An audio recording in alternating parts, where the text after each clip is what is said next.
Michael in Kirksville, Montana. Hello, Michael. Michael?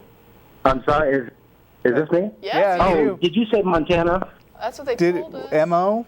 Oh, Is that- Missouri. Yeah, Missouri. Oh, crap. There's too many M.O. states. MT. That's okay. No, it's all that right. is Montana's empty. a great state, so I don't mind. I don't mind the Yeah. that little comment there. So anyway, I'm sorry if there's a specific topic that I'm moving off of today, but I am familiar that you guys are aware with the Kalam Cosmological argument, and I would just sort of like to get your take on why it is that you either do or do not accept the premises to the argument. We're totally familiar with the Kalam Cosmological argument, but just in case the audience isn't, why don't you go ahead and explain it? Oh, okay. Well, so you want me to just go through the argument. All right. So the first premise would be whatever begins to exist has a cause. Second premise would be the universe began to exist. And the conclusion would follow from that, logically, that the universe has a cause. Now, obviously, one could sit there and say, well, why does that cause have to be God? Yes, one could. And I actually sympathize with people who say that, Okay. Because it doesn't seem like an argument that just leads you straight to the conclusion of God. You have to do a little bit more digging, I think. And I don't necessarily, I'm a theist and I like the argument, but I would also say that it doesn't necessarily lead us to something that somebody has to call God. If someone thinks that is a misleading term, or it certainly doesn't lead us to any specific God, I wouldn't say that at all. But the argument to me does seem to be very compelling. You find it very compelling, even though it doesn't lead to a God? Well, no, no, not necessarily. It doesn't lead us directly to a God that we can. I'm trying to. Do you understand what I'm trying to say? I don't see how it leads to any kind of a God. It doesn't prove it in the same way that. I don't think it even hints at it. Something has a cause, therefore my toaster broke. There was a cause for it, therefore God. How does that? I mean, I don't even get it. Well, I'm sorry. What don't you get? If my toaster breaks, there's a cause. Why would I say it's God? I mean, how do I get to God from there's a cause required? Yes, there's a cause required for why my toaster broke. Why in the world would I assume it's God? Okay, that's a good question. Yeah. So, I'm sorry. You were going to say something? No. I mean, unless you. Well, I mean, the other question, that is a good question, though. But the other question I usually ask, just to make sure that we're all on the same page, is what do you mean by the universe? By the universe, I would mean all of space and time. Oh, okay. So how do you know that began to exist? Okay. Well, that comes with my view of the A theory of time. Okay. Some people appeal to the Big Bang. I don't necessarily like. But when we talk about the Big Bang, that's a different use of the word universe, because that doesn't necessarily encapsulate all of space and time, although I think Lawrence Krauss's lectures would imply that it does. But the universe, as we know it in the Big Bang, is only sort of a state transition. Like the known universe that contains all the galaxies we have is not the same as like the set of everything that exists, as far as we know. I mean, like there could be like a bigger metaverse around the universe that started with the Big Bang, for all we know. Uh-huh. So there's no certainty that the universe, in the sense of everything that exists, started with the Big Bang, or began to exist. Okay. Yeah. No. And I could sympathize with that. I could. Okay. I could understand that. And that's typically why I don't like to go the Big Bang route. However, if we also don't, and I don't know if you do or not, allow the infinite regress, then if there was another let's say there is another universe before our universe or whatnot. I personally don't believe that we can have an infinite amount of universes behind that. But you believe in God, and you don't believe that God began to exist, right? No, not at all. So you believe that God is infinite. So you're just basically splitting hairs on some things can be infinite and some can't. Not necessarily, no. If God is a timeless entity, in other words, not bound by time. Well, who says the metaverse isn't a timeless entity? Right. So in other words, just a sort of a B theory of it just exists and there's well, no it's real... not. I wouldn't dignify it by calling it a theory because it's not something that's like tested, but you're trying to rule out all possible alternatives, and I'm saying, you also need to be able to test it in order to rule that out. And that's why, as atheists, we usually say, in order to accept a God, a more productive line of argument would be to try to come up with some specific evidence that points specifically to a God actually existing, instead of just trying to remove every possible thing that isn't a God. Instead of trying to remove everything. Right, like with scientific reasoning, you generally look for evidence that points toward your specific theory. Right. And so I don't think the Kalam Cosmological argument is, I don't get terribly excited by it just because it's trying to say, well, I can't think of anything other than a God that could match my conditions. Yeah, the other thing is there's a little bit of a, okay, do you understand that, like, if there's an argument that's framed a certain way, you can sometimes take that framing and apply it in another area to help somebody kind of understand why the argument doesn't work, right? So sometimes people will give the example of, after this, therefore, because of this, and they want to illustrate how that might not work, and they'll give different examples, and they'll say, like, every morning my rooster crows right before the sun comes up, therefore my rooster crowing causes the sun to come up. And it's just an illustration. It's like a little, nobody would really say that, but it's an illustration of how the argument is flawed when you can see what happens when you plug things in and it doesn't work. And so what I tend to do is I look at the frame of God exists and causes this thing happened, therefore God. And that's kind of what Kalam falls into. And there's a lot of arguments that apologists put forward that fall into the same framing. And when I take that and I move it and say, let's use a parameter that's not your God. Let's look at something that's not your God so that we can just look at the argument framing here. And we can say, if I said gremlins exist and they break machines, I have seen machines break, therefore gremlins exist, right? Gremlins cause broken machines, machines break, therefore gremlins. You see immediately the flaw in that argument, correct? Correct. So if somebody says to me, God created the universe is here, therefore God, it's the same framing, right? So it's the same argument. Right. But the argument itself isn't the God created the universe exists, therefore God exists. It kind of is. It's sort of the same argument with the Bible. They'll say, like, God wrote the Bible, and I know this because if I look at the Bible, I see all these things that are just what a God would do. Right. And the universe thing is kind of the same way. They sit there and they look at the universe as it is and say, this is exactly the kind of universe that God would make. And I can say, this is exactly the kind of thing a gremlin would break.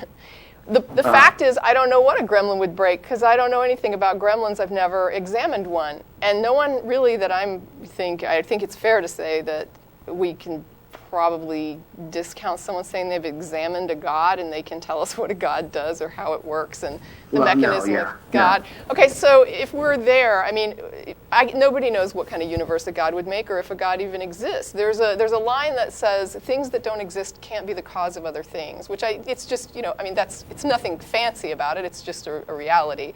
And the idea is, unless a God exists, it could not have created this universe. It could not have created it in any way that it would have existed. We can't say what kind of a universe a God would create because we don't know what a God is. We don't know what it would create, if it even exists, or what it would do if it did exist. And so when we're looking at this universe as evidence of a God, we really don't even know what we're evaluating here. We first have to examine this God or have some information about the God in order to make some kind of an informed judgment about what it would do or how it would do it, and we don't have that. Well, to me, there's a lot of information in there. I mean, we've got the sort of the quasi objection of the metaverse, and then we've got the the metaverse isn't really an objection the specifically. Gremlin thing, which is not a direct comparison to plugging in stuff into the Kalam itself. I do understand what you mean about, we can't necessarily speculate on what kind of a universe God would create.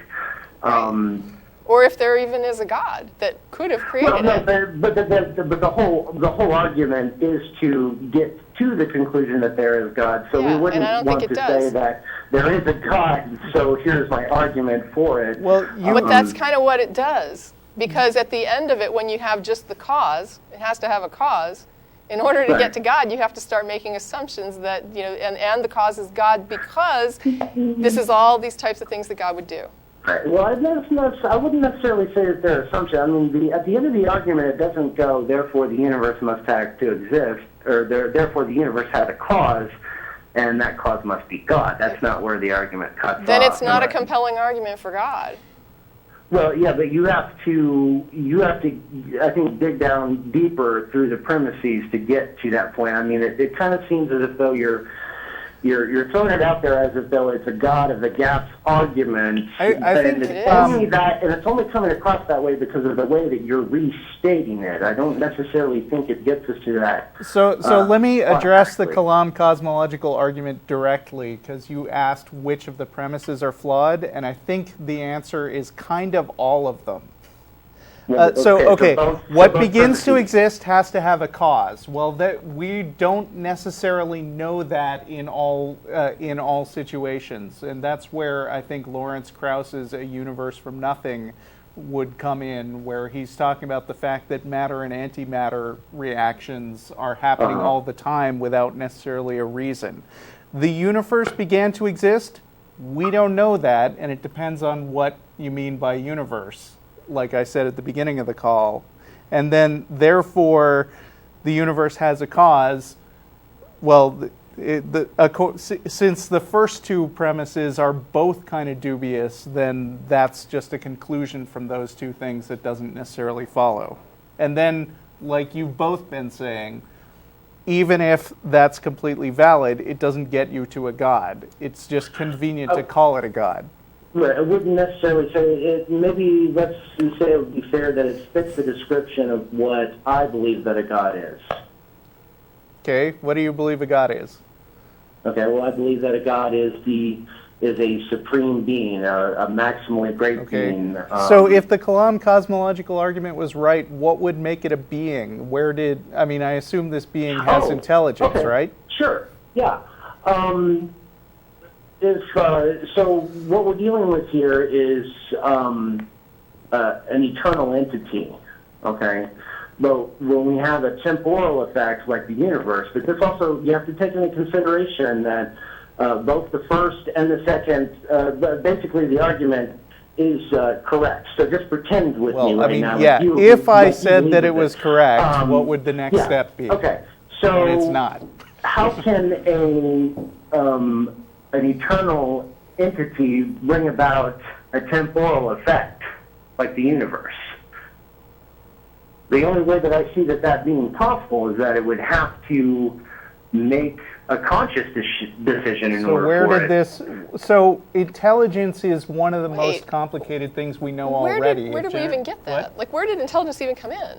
It's part of his definition of a God, but I don't know where that's my point. I'm where not did the following how intelligence that got come inserted. Okay, well, that derives from the premise that this being must be timeless, because if it wasn't timeless, then it would be subject to the problem of infinite regress that we run into with the sub-arguments of the second premise. Oh, I guess, wait, I have an issue here because, we have existence, right? I mean, would you agree that existence is there are things that exist? Yes. Okay. Yes, I would do that. All right, and it sounds like what you're saying is that you think that, do you think that at some point there was like a state of complete non-existence that existed? No, that would be absurd. Okay. No. I agree. I'm just trying to make sure we're on the same page. So existence would be a necessary state in your mind, right? Existence, well, yes. Okay, all right. I mean, so if existence is a necessary state, then why does it need a creator or a beginning or something like that?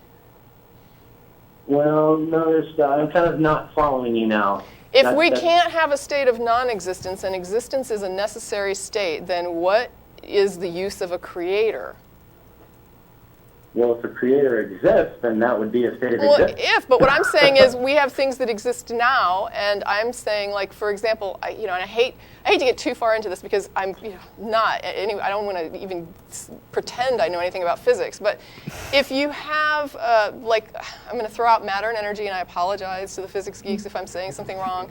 But No, let's say you have like matter and energy or whatever, or whatever it is, and it's there. And I guess what I'm asking is, why can't it always be there and always be changing? Well, then that's where we run into the problem of the infinite regress. Why is that a problem? Yeah, you already believe that there's something infinite out there, so how can you also say that Well, an yeah, but infinite that's one of the regress? objections I wasn't really given the time to respond to, because there's been several objections, which I appreciate that you're giving me. It gives me stuff to think about. But if that is a timeless being, then he's not subject to an infinite regress. What if we just have a timeless nature? Okay. That isn't subject to infinite regress. Someone, I suppose, could take What's in response. I don't necessarily see how we get to timeless nature. Because I can't. When we have time within nature. Well, we have time within this nature, but what I'm saying is, what if there's just a natural change that just keeps occurring, changing into different things and, whatever. But what I'm saying is, if I can't say that non-existence exists because that's an absurdity, then I have to accept that existence is a necessary and constant state. And it may change, like what existence represents could change, but I don't know how I would defend that at some point, either in the past or in the future, non-existence would exist. I can't see how I would defend that. I wouldn't say that non-existence exists. Okay, so if this existence is necessary, whether it's in this form or some other form, I don't know why you keep thinking that a creator had to bring it about. Well, because I'm dealing with with the experience that I have. I don't know of any non-existent state of things. I wasn't around for that. okay? So well, do you Neither know of any gods? You sort of have to postulate. Wait a minute. Okay, I'm here with the universe. I understand that there is a time. To me, at least, there is a tense. There is past, present, and future. I do not see how in the world it could go infinitely into the past. Well, that's an argument from ignorance if we start saying, I don't see how it could.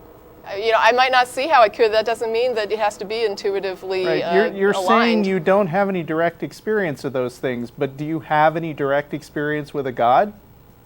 Well, yeah, but that would be... Well, then why didn't you start with that instead of this roundabout pseudo-philosophical bullshit? I'm sorry, go ahead. Well, no, I mean, the question would be then, was Kalam the argument that convinced you a God exists? Was that what convinced you to be a theist? Oh, no. Then why are we talking about it? Well, because I mean, wow, that seems a little weird, but... How is that weird? I thought it was a compelling argument. I think But it didn't convince you. What convinced you was something else. So why... But seriously, let me tell you why. That's a good question. Let me go ahead and answer that. You guys obviously know that anybody could get up and just create a god, and then we could have millions of gods, and everyone could say that their god is the right one. Yeah. Well, how do we know which god is the right one? Or if any of them are. Sure. Right. So, that seems like to me that seems like a secondary issue. That seems like a primary issue to me. Which God is correct if we don't even believe that it's possible that a God could exist? It doesn't matter. There isn't any good argument that a God could exist. It doesn't matter. I'm asking you what compelled you to believe. I'm asking you what convinced you. Okay, mine was through my own personal leap of faith. And I was compelled by the teaching of Jesus of Nazareth. I had a curiosity, and I went with it. And when I went with it, I became enlightened into his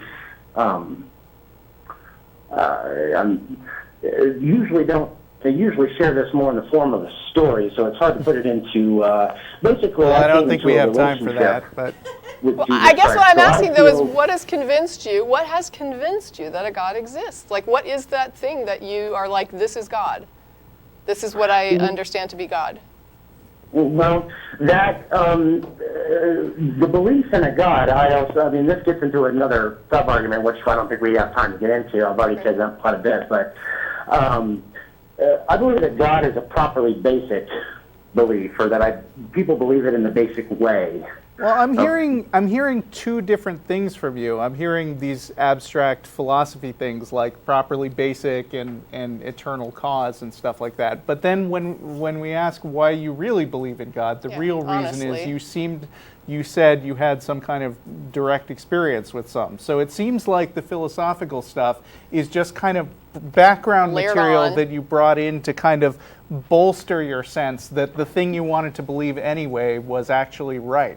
Yeah, which is kind of weird to me because, like, I believe Tracie exists because I have direct experience of her, and I don't have to come up with like philosophical justifications why Tracie should exist. Okay, but we're comparing apples and oranges there. I mean, Tracie is a different concept than existence is the same, though. Existence is the same concept. The thing exists or it does not exist. There's no in between. Well, no, I understand it's a matter of existence, but when you're talking about a physical being there. What are you talking about? Is God? What is God made of? I'm talking about a non-physical being. What the hell does that mean? It's a mind, an entity. Minds are physical. Are properties of brains. Everything there is to know about. Wait. A mind. Entity doesn't mean that it doesn't exist. Just as he cannot explain everything there is to know about Tracie and her makeup and her physiological makeup. Yeah, but wait a minute. So much wrong with this. No, I don't know. I don't need to have every much wrong. When somebody starts to tell me that minds are non-physical, I don't even know what that means. I mean, that to me is nonsensical. I've never seen a mind without a brain, and a few minutes ago you were saying that you can't believe in an infinite regress because you don't have any experience with it. I have a mind and I'm physical. I don't have any experience with minds. I'm sorry. I wanted to hear what you said, and go ahead and say that again. My fault. Go for it. Would you? About the infinite regress? Okay. I mean, you know, you can't like play both sides of the table and say that you can't believe stuff without direct experience with it, and then introduce this concept of like a non-physical, you know, a not physically based mind when all the minds that I've seen are based in brains. So you've seen a mind? No, I haven't literally seen a mind, but I've perceived. But you believe that one exists? Right. Okay, and you believe that because someone else has exhibited certain qualities that you believe is a mind. Sure. Okay. You can map them. Yeah, and I would say that is fair. Now you don't have any demonstration that mind is tied to the body, but you. Yes, we do. What do you mean we don't? Have you ever seen somebody? Whoa, we have nothing but information that demonstrates it's tied to a brain. You can actually watch people go through mental processes with their brains hooked up to machines that'll show you what's going on. And the other thing is we have machines that you can look at an image. They can hook you to this machine, and it can read what you just saw and output something that is very similar to what you were just looking at. So, I mean, it's all stored in your brain. Is tied to the brain. I wouldn't necessarily say that there is no evidence that it exists separate from the brain. I'm sorry, say that again? There is no evidence to suggest that it exists separately from your brain. Every piece of evidence we have about the mind that is demonstrated is tied to physical activity in the brain. There is no other evidence of mind activity outside of a brain.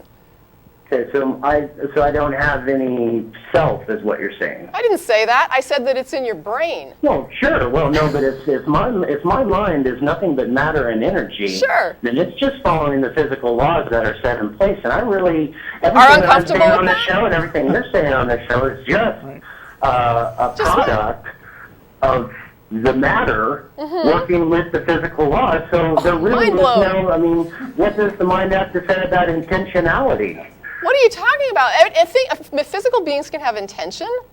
My dog or a cat could have intention. Right. Do It you doesn't think have to that, be. do you think that But it dogs wouldn't and cats have necessarily be souls? theirs. There is no sense of I anymore when you What do are you that. talking about? Just- There are animal. There are animal. You're saying that you don't believe that a brain can create the self-awareness, which, in my opinion, is I don't even know why you would say that. Like, why Yeah, would what- you assert such a Okay, thing? and what is self-awareness? Can we examine that? You just said it's the self-referencing when you say I, and there are other species that exhibit this as well, that they understand Well, that their because existence. I say I doesn't mean that actually exists. You are self-referencing, right? I can self-reference. I'm not going to play games with you here. We understand what you're talking about when you say I and me. There are parts of your brain that have to do with processes like running your kidneys, for example, that you are not aware of. Your brain has a lot going on, and there's this little Sure. part of it that it Sure. creates, that is this thing that you are, that is your consciousness or your self-awareness or your self-referencing, that is the conduit between you and the external world, between the brain and the external world. You're not really aware of the 100% of the brain that's going on here. You're aware of this tiny part of it. That's awareness. And that little part is not running the show, because you have all this other stuff that you're not aware of that's going on without your awareness. So to think that you are controlling your brain is arrogant, and I think incorrect. I think that you are a product of your brain. I may be wrong, but I think that there is no evidence to suggest that there's some sort of mental process happening that is divorced from your brain. Okay. Well, and I wouldn't expect you to adopt an idea like that, because that would be a really bizarre, atheist approach to say that you believed in something that was non-physical. Well, some people do. I've met people that believe in souls but don't believe in God. I know people that believe in reincarnation, for example, that don't believe in deities. But I guess I'm looking at this, and it's just like for someone to say that there can't be intent without non-physical existence, I don't even understand what that means. I mean, a cockroach will run away from me, and as far as I know, that's a completely physical being. It seems to have intent. Right, and also when we talk about whether things are physical or not, we have to make a distinction, that things which are patterns are not dependent on their specific physical medium. Like, for instance, the Bible can be written on paper, and it can be written in, hundreds of different languages, and it can be not written on paper. It could be stored in a CD-ROM and displayed on a screen, which is a completely different physical medium. Right. Whether that thing is actually the Bible or not depends on sort of the structure of the way the letters are put together and how they're translated. So when we say things are physical or non-physical, I mean, really what we're talking about is that the mind is the pattern in a brain. Is a physical pattern in the brain. Essentially, I mean, to the same extent that the Bible is just a physical pattern on paper. Right. So then that's all I'm. That's basically where we had concluded. We started out with Kalam, and now we're getting into mind-body dualism, and that's fine. Right. But, and we don't believe in mind-body dualism any more than God. If the mind is just a pattern in the brain that is a physical entity that is subject to physical laws, then what is this I that I have any control to do anything? It's all just... Why do you think that can't be a physical result? I'm baffled by why you think that cannot be a physical result. Oh no, we lost the call. Well, I was going to try to move on. Okay.